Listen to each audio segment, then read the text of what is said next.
Hello, everyone. Welcome to week 3 of Bruins Healthy Living Series. I'm joined here again by Irvinia, Bilal, and Shauna. And Irvinia is going to start us off. We're going to talk about exercise strategies for student success. Irvinia, take it away.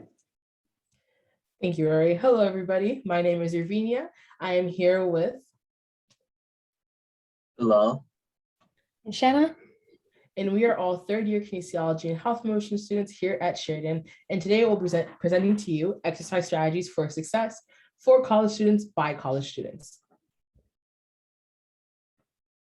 Again, just want to say a giant thank you for coming. So I'm just going to go through our content today. So first of all, we're going through our tips and tricks, which I'll be discussing. Secondly, we'll go on how to master fitness at home, which will be handed off to Bilal. And lastly, but not least, we have Shanna talking about at home and return to gym examples.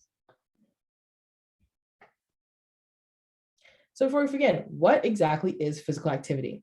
Physical activity can be defined as any type of movement that requires your body to use up energy and gets your heart pumping. According to the Canadian Physical Activity Guidelines, adults aged 18 to 64 years old should be getting at least 150 minutes per week of moderate to vigorous physical activity.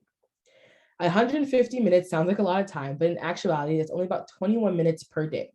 And all physical activity doesn't look the same. For example, for some of us, physical activities mowing our lawns, cleaning the house, walking to class. I know for myself, walking to class is a big physical activity movement for me, while others, physical activity may be jogging 5K, weightlifting, etc. It all depends on you. So here we have some benefits of physical activity. Being physically active can help you to reduce your chances of developing a cardiovascular disease, developing type 2 diabetes. It lowers your risk of mortality. It can aid in reducing your chances of getting depression. It aids in reducing weight gain, dementia. It also improves your bone strength. It improves your quality of life, and it improves your physical function for daily life. So here we have some tips and tricks. So my first tip to you is setting realistic goals. Setting your fitness goals is very essential for long-term success in every aspect of your life. Ask yourself, what are your goals? Why are you doing this? And what does fit look like to you? And can you measure it? Setting achievable and specific goals helps you to keeps you motivated, because with goals you see progress. So here we have a SMART goals. So SMART goals are specific, measurable, achievable, relevant, and time bound. All your categories have to, your goal has to fit in all those categories. And if you want more information about SMART goals, you can check out our presentation from 2 weeks ago about nutrition on the Bruins Healthy Living Series. So first off, you want to break your goals in 2 parts. It makes achieving the goal more likely. So for example, let's say you want to be able to do a 6 non-weighted overhead tricep extensions in 2 weeks. That is very specific. Again, make your goals specific and measurable. Having a specific goal to hit allows you to plan how you're actually going to get there. And lastly, when you make your goals realistic and attainable, there's nothing wrong with dreaming big and reaching for the stars. However, overreaching goals can set you up for failure. Tip number 2, take it easy. Don't try and power through it like you used to. I know with COVID, we've all kind of been sitting at home for the past year and a half, and when we go to the gym, it won't be the same as it used to be, and that's totally okay. A gradual progression is very important to getting you back into an exercise. You need time to eventually build up to the intensity of your workouts. Start something that feels okay, then eventually build on that. You'll need some adjustment time. So start slow in terms of frequency of workouts, amount of time spent in each workout, amount of weight you select for your exercises, and new movement patterns. Give your body time for adjustment. Tip number 3, sleep well and eat well. When it comes to going back into the gyms, knowing what to do with the equipment and all the weights is very important, but what's equally as important is what you do outside of the gym. What you're eating and drinking and how you sleep are very important aspects. You must sleep if you want your workouts to work. Sleeping gives your body the time it needs to store energy, build, recover, and repair any of the muscles that were used during an exercise. And eating well aids in reducing our risk of illnesses, can help reduce your body fat, and just make you feel better. Remember, food is fuel. You put the best kind of gas in your car. Why not do the same thing with your body? And last but not least, it's not how much you lift, it's how you lift. I know a lot of times when we go to the gyms, we see someone who's squatting like 4 plates on either sides, and sometimes we aspire to be that person. I know that I personally do. But we have to remember, it's not how much you lift, but how you lift. So let me introduce you to 2 key terms. We have technique. Technique can be defined as the way you do an exercise to target specific muscles, specific muscle groups, while form can be defined as improving one's movement efficiency and reducing potential risk of injury. Doing an exercise correctly is more important than lifting heavy. Without proper technique and form, your results won't be as good as they can. But without proper form, you won't be in the gym for too long.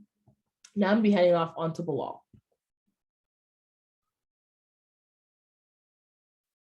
Thank you, Urbinia. So now we're going to talk about how to master fitness at home. So the first thing we'll talk about when figuring out how to master fitness at home is that home fitness is really beneficial when we don't have access to our normal gym, or even if we just feel safer at home. The general rule for home fitness is that usually less is more. We often don't have the space or the resources as students to fund an entire home gym with a ton of fancy equipment and all that. So the goal should be to make do with minimal and effective equipment. A great option for home workouts is having a handy resistance band. These are super versatile and usually pretty inexpensive. You can anchor resistance bands to any stable surface and perform a variety of exercises that can hit pretty much any muscle. Another great option is using your own body weight. Body weight means that no equipment is necessary and you only have to use your body to move your body. For example, a body weight push-up or a body weight squat. Usually body weight movements will be challenging for some and easier for others. However, any body weight exercise can be adjusted to make them easier or harder for individual needs. Next up is sturdy and stable surfaces. These are arguably the least expensive items for home workouts because it is the home itself. You can combine the use of stable furniture like a door frame or a column with the resistance bands to have a good stable anchor for you to do a variety of movements. Additionally, combining stable surfaces like a chair or a staircase with body weight movements will help with adjusting exercises to make them harder or easier. And remember, everyone, that when using stable surfaces in your house, make sure they are safe. They are nice and stable so that you don't get hurt and you don't get anything damaged as a result. Next slide, perfect. A great example of using a stable surface plus a body weight movement is the push-up. So for the first one on the left, as demonstrated by one of our Sheridan employees, which is me, if doing a regular bodyweight push-up on the floor is too difficult, you can use a sturdy chair to do an incline push-up. And on the flip side, you can kick your feet up on that chair to do a decline push-up to make things a little more challenging.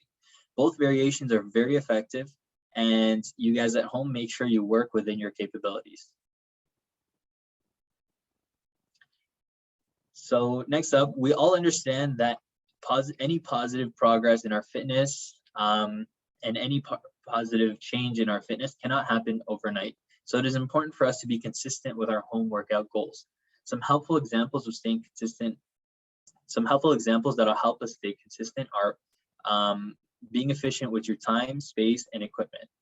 So the goals of home workouts are to be efficient and productive. So it would be wise to plot out a space for the workout. Have enough space to lie down, do a few body weight stuff, and enough to move around. This kind of preparation will also get you into the mental space of working out, which may be helpful. Another thing is to plan ahead in your schedule or to-do list and plan the time of day and the exercises in advance so you won't feel lost if you just randomly jump into a workout. This will also help ensure that you're doing enough volume because you'll plan ahead enough volume in the workout instead of just calling it quits once you become sort of tired or when you slightly feel it burning and stuff like that. A great implementation of being efficient with a workout is using supersets. So a superset is doing 2 sets of an exercise immediately after each other.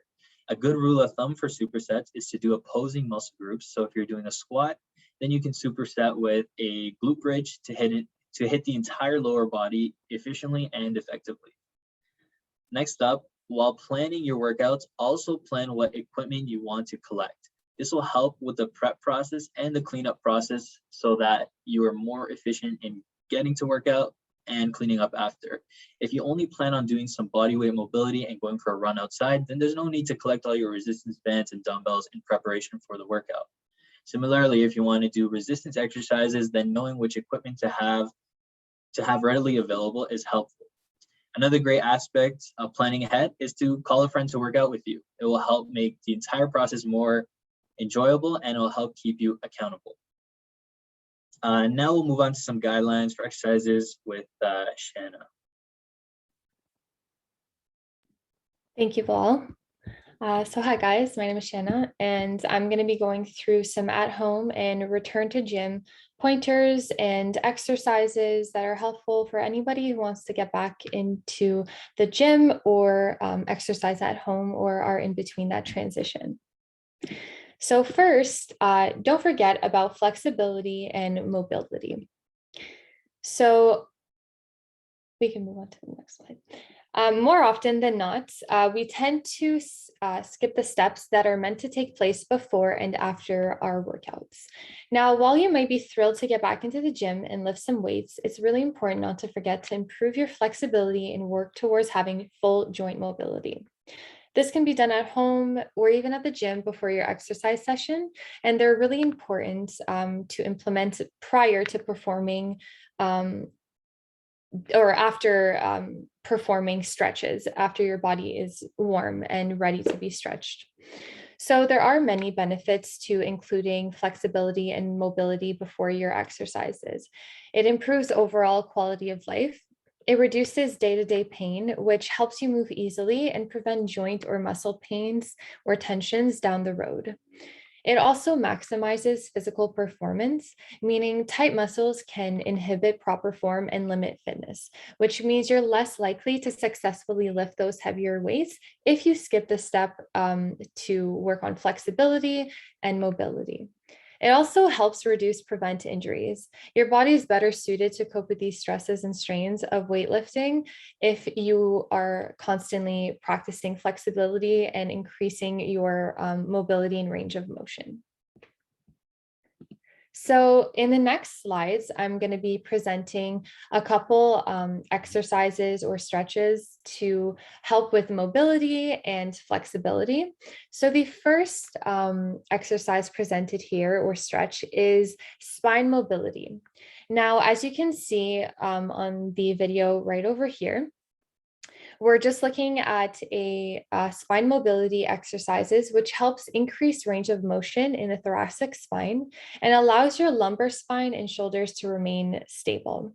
And this is called, this is a great exercise to implement prior to your workout, and it really helps you get ready for the workout that you're about to do.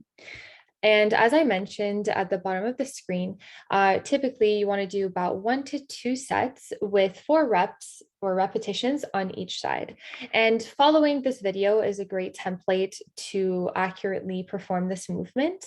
And this is an example of a mobility exercise to help with your range of motion before your workout, which is something that we shouldn't skip and an important factor when you're going back to the gym. Next, we have another example, which focuses more on hip flexibility. So this stretch is great to loosen up your hip rotator muscles used in movements that you perform every day, such as walking, running, and even squatting. Stretching your muscles is the right way to gradually increase your flexibility. You can do this again at your desk, at your chair, and it's really accessible to stretch, or it's a very accessible stretch in which you could do at home, in which you can do at the gym before your workout. And it's really important to include these prior to your workout and after to limit the rate of injury and soreness that you might feel while you're going back to the gym or your regular workout plans at home or at the gym. Next, when you're returning back to the gym, whether that be at home or at the gym itself, you want to make sure that you're including different movement patterns. More specifically, when you're selecting your workout for the day, you want to make sure that you're including different patterns that we will discuss in the slides coming next. So what are the different movement patterns? So if you don't already know, there are a couple movement patterns that you can practice or that you do practice in your day-to-day lives, but you can also implement in your workouts. And you might be familiar with some of these. First one being squat, second one being the pulling, third one being carrying, fourth being pushing, and lastly, hinging. Now, the movement patterns that you practice in the gym will mimic the movements that you perform in everyday life and ultimately helps you with activities of daily living, such as walking, bending down, sitting, and more. In the slides to come, we're going to take a look at more specific examples of how to implement different movement patterns and how to practice them at home or in the gym. So our first movement pattern is our squat. This pattern can easily be done at home using nothing but your body weight. As demonstrated on the left side, we've got our body weight squat. This allows you to practice proper form, and you can even increase the difficulty by holding heavier objects, slowing down the speed. As Bilal mentioned in the slides above, we discussed how to make body weight exercises more difficult, and this is a perfect example of how to do so. Not only that, when going in the gym, you can transition by this exercise can be transitioned with very different ways, but I find the easiest way to transition safely is by practicing single leg squats. So you're still performing that body weight squat. You're not jumping ahead with very heavy weights, but this is a great exercise to increase strength stimulus without drastically overloading your muscles with, for example, heavy barbell squats. Next is our pulling movement pattern. So an example of when you could do this exercise at home, again, following what Bilal said in the slides above, we're doing the image on the left side. It demonstrates a seated banded row. So what's in the picture, there is a resistance band that's being used to increase the difficulty and to really target the muscles that we want to use in that exercise.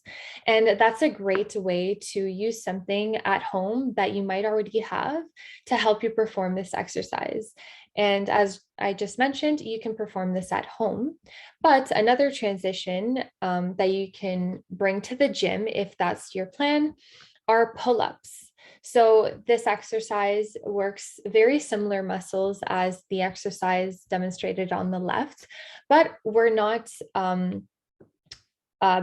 it's an easier transition into the gym to work the same muscles, and again, without overloading our muscles too much. And we're still using our body weight as well.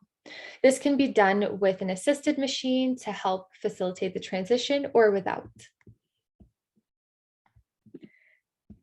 Next, we have our carrying movement pattern. Now, this is pretty self-explanatory, but as demonstrated in the little videos on the screen, on the left, this is a very simple walking suitcase carry in which you can simply use some water bottles or heavier items around the house to really perform this exercise and maximize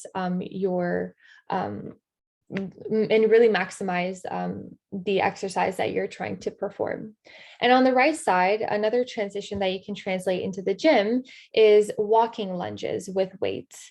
And you can grab higher weights when you go back into the gym, but you want to increase safely.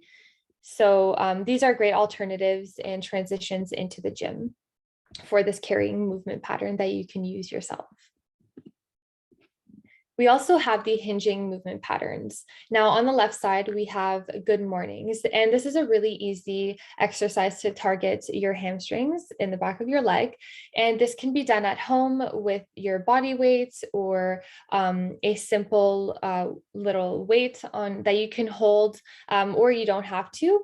But this is just on the left side, we just demonstrated this image so that you can practice this movement pattern. And once you get into the gym, on the right side, we have some Romanian deadlifts, which is a progression to the exercise on the left. And it's essentially targeting the same muscles. You're just including a little bit of weight that you might have more access to at the gym. And lastly, our pushing motion. Bilal gave us an excellent image of a pushing movement pattern earlier in our presentation. And on the left side, we have our standard push-up. You can do this at home. You can do this on a stable surface, making sure it's sturdy and safe. You can use your body weight, and you can even play around with the incline like Bilal mentioned. And when we move on to transitioning into the gym, we might want to bring in that pushing pattern as well. And this could be done by performing a bench press. It doesn't exactly have to be with a barbell, but you can use dumbbells or a very light bar to push. And this is essentially using the same muscles and movement patterns as the push-up that you would be performing at home. Lastly, we all have not had the opportunity to exercise in public settings in a long time and use all of the equipment that we've been wanting to use. With that being said, when returning back to gym settings, it's really important that we present proper etiquette and that we make sure that we're patient with one another, that we show kindness to others around us, that we focus on motivating each other rather than putting people down. And lastly, to respect the people who are sharing the same space as you. At the end of the day, we all want to live our healthiest lifestyles, and the people around us have a big impact on how well that journey proceeds. So by following these simple steps or just remembering these little lines presented on the slides right here, it could really facilitate our transition from at-home workouts to in the gym, if that's your plan. Thank you. Any questions or comments? Thank you.